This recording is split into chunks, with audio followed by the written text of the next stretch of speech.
Chapter 1. Spiritual Penetrations in the Palace of the Trayashamsha Heaven. Sutra. Thus I have heard, at one time the Buddha was in the Trayashamsha Heaven speaking Dharma for his mother. At the time, uncountably many Buddhas and great Bodhisattvas from infinite worlds in the 10 directions assembled to praise how Shakyamuni Buddha is able to manifest powerfully great wisdom and spiritual penetrations in the evil world of the 5 turbo deities. They lauded how he regulates and subdues obstinate beings so that they learn what causes suffering and what brings bliss. Each sent his attendants to pay their respects to the world-honored one. At the time, the thus come one smiled and emitted billions of great light clouds. There was the light cloud of great fullness, a light cloud of great compassion, a light cloud of great wisdom, a light cloud of great prajna, a light cloud of great samadhi, a light cloud of great auspiciousness, a light cloud of great blessings, a light cloud of great merit, a light cloud of great refuge, and a light cloud of great praise. After emitting indescribably many light clouds, he also uttered many wonderful subtle sounds.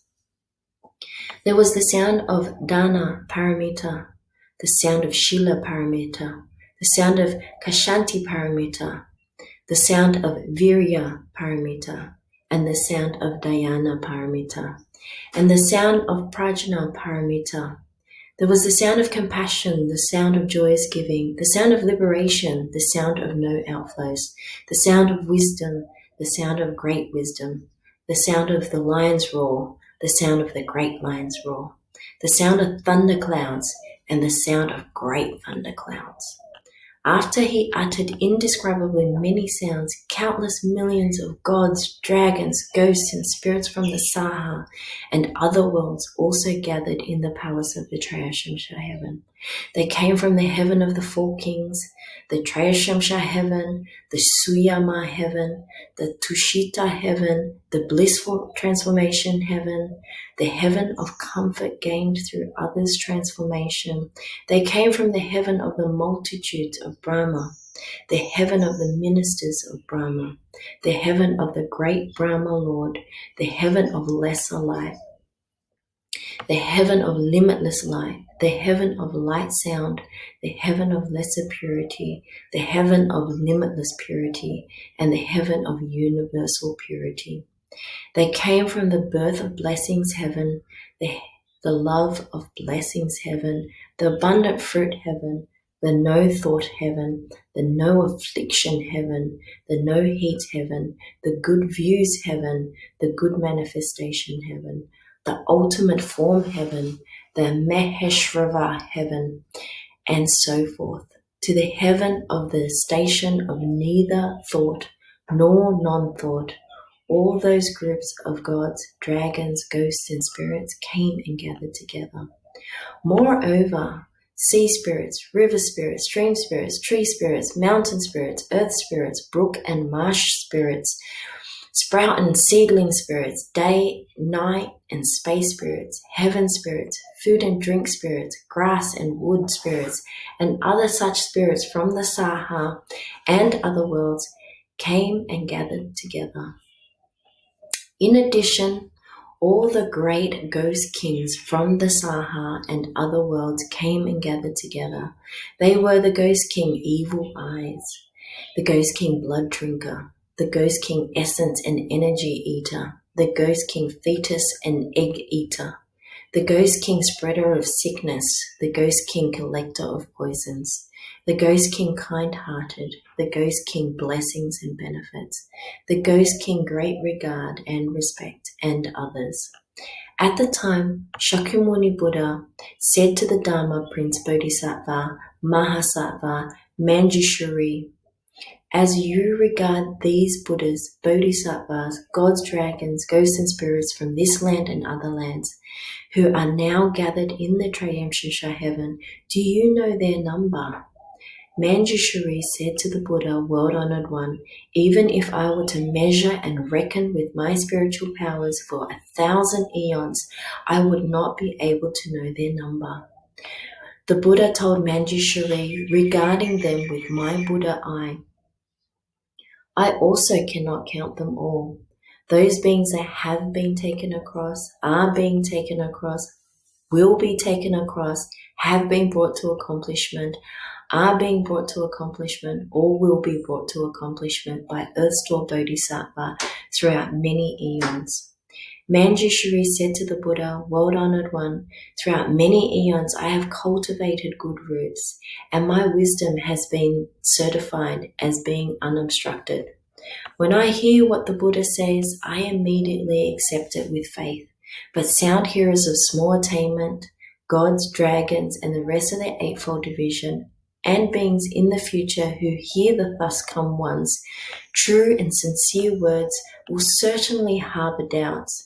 Even if they receive the teaching most respectfully, they will still be unable to avoid slandering it.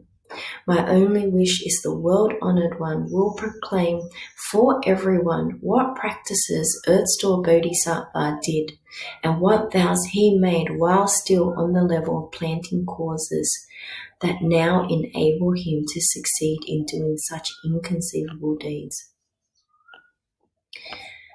The Buddha said to Manjushri, by way of analogy, suppose that each blade of grass, tree, forest, rice, plant, hemp stalk, bamboo, reed, mountain, rock, and mote of dust in a 3,000 world system were a Ganges river. Then suppose that each grain of sand in each of those Ganges river were a world, and that each mote of dust in each of those worlds were an eon. Then suppose each mote of dust accumulated in each of those eons were itself an eon. The time elapsed since Earth-Store Bodhisattva was certified to the position of the 10th ground is 1,000 times longer than that of the above analogy. Even longer was the time he dwelled on the levels of sound hearer and prakyeka Buddha. Manjushri, the awesome spiritual strength and vows of this Bodhisattva are inconceivable.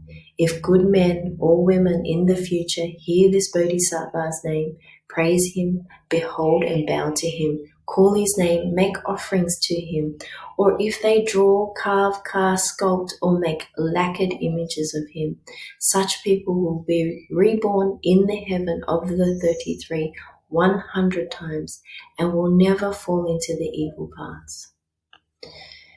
Manjushri, indescribably many eons ago, during the time of a Buddha named Lion Sprint, complete in the 10,000 practices, thus come one. Earth-Store Bodhisattva, Mahasattva, was the son of a great elder. That elder's son, upon observing the Buddha's hallmarks and fine features and how the 1,000 blessings adorned him, asked the Buddha what practices and vows led to his gaining such an appearance. Lion Sprint, complete in the 10,000 practices, thus come one. Then said to the elder son, if you wish to have a body like this, you must first spend a long time liberating beings who are undergoing suffering. Manjushri, that comment caused the elder son to make a vow. From now until the ends of future time, throughout uncountable eons, I will use expansive, expedient devices to help beings in the 6 paths who are suffering for their offenses. Only when they have all been liberated, will I myself become a Buddha. From the time he made that great vow in the presence of that Buddha until now, hundreds and thousands of nayutas of inexpressibly many eons have passed, and still he is a Bodhisattva. Another time inconceivable Asamkaya, eons ago, there was a Buddha named Enlightenment, Flower, Samadhi, Self-Mastery, King, thus come one. That Buddha's lifespan was 400 billion Asamkaya eons. During his Dharma image age, there lived a Brahman woman, endowed with ample blessings from previous lives, who was respected by everyone, whether she was walking, standing, sitting, or lying down. Gods surrounded and protected her. Her mother, however, embraced a deviant faith and often slighted the triple jewel. However, her worthy daughter made use of many expedients in trying to convince her mother to hold right views, but her mother never totally believed. Before long, the mother's life ended, and her consciousness fell into the uninterrupted hell. When that happened, the Brahman woman, knowing that her mother had not believed in cause and effect while alive, feared that her mother would certainly pull her into the evil paths. For that reason, she sold the family house and acquired many kinds of incense, flowers, and other gifts. With those, she performed a great offering in that Buddha's stupas and monasteries. She saw a specially fine image of the thus come one, Enlightenment, Flower, Self-Mastery King, in one of the monasteries. As the Brahma woman beheld the honored countenance, she became doubly respectful while thinking to herself, Buddhas are called great enlightenment ones who have gained all wisdom. If this Buddha were in the world, I could ask him where my mother went after she died. He would certainly know. Brahman woman then wept a long time as she gazed longingly upon the thus come one. Suddenly a voice in space said, O weeping worthy woman, do not be sorrowful. I shall now show you where your mother has gone. The Brahman woman placed her palms together as she addressed space, saying, Who is the one with spiritual virtue comforting me in my grief? From the day I lost my mother onwards, I have held her in memory day and night, but there is nowhere I can go to ask about the realm of her rebirth. The voice in space spoke to the woman again. I am the one you are beholding and worshipping, the former enlightenment, flower, samadhi, self-mastery king, thus come one.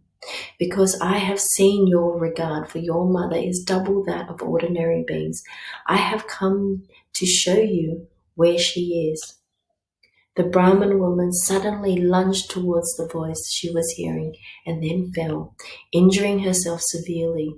Those around her supported and attended upon her, and after a long time she was revived. Then she addressed space, saying, I hope the Buddha will be compassionate and quickly tell me into what realm my mother has been reborn. I am near death myself. Enlightenment, flower, samadhi, self-mastery king, thus come one, told the worthy woman, after you make your offerings, return home quickly, sit upright and concentrate on my name. You will soon know where your mother has been reborn. The Brahman woman bowed to the Buddha and returned home. The memory of her mother sustained her as she sat upright, recollecting enlightenment, flower, samadhi, self-mastery king, thus come one. After doing so for a day and night, she suddenly saw herself beside a sea whose water seethed and bubbled. Many evil beasts with iron bodies flew swiftly back and forth above the sea. She saw hundreds and thousands of men and women bobbing up and down in the sea, being fought over, seized and eaten by evil beasts. She saw yakshas with different shapes. Some had many hands, some many eyes, some many legs, some many heads. With their sharp fangs, they drove the offenders on towards the evil beasts. Or the yakshas themselves seized the offenders and twisted their heads and feet together into shapes so horrible no one would dare even look at them for long. During that time, the Brahman woman was naturally without fear due to the power of recollecting the Buddha.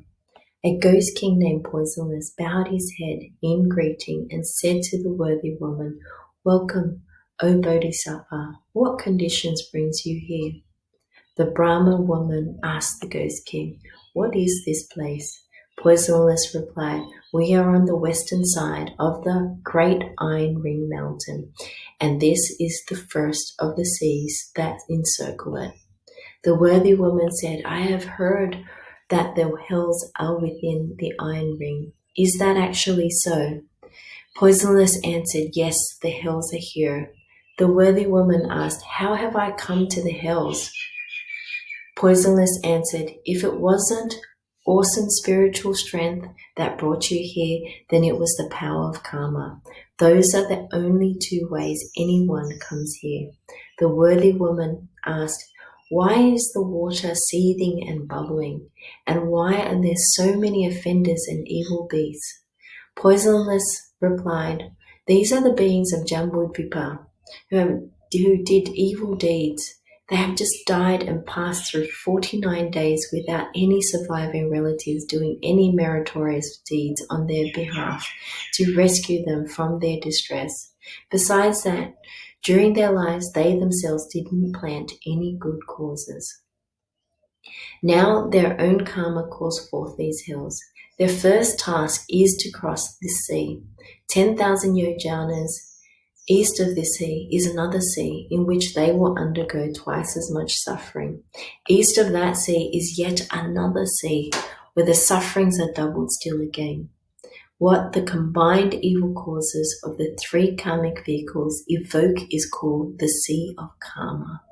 This is that place. The worthy woman asked the great ghost king, "Where are the hells?"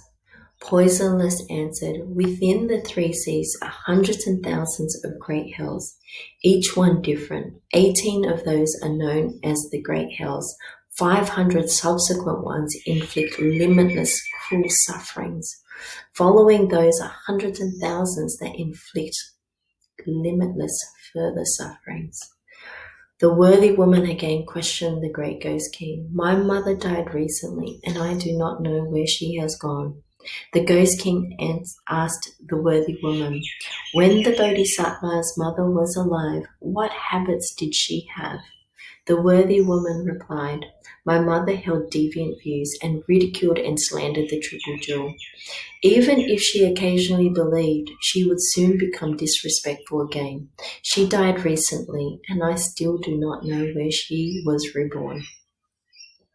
Poisonless asked, "What was the Bodhisattva's mother's name and clan?" The worthy woman replied, "My parents were both Brahmins. My father's name was Shila Shuddha Shana.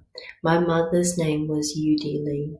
Poisonless placed his palms together and implored the worthy woman, "Please, worthy one, quickly return home. There is no need for you to grieve further. The offender Yudi Li was born in the heavens 3 days ago.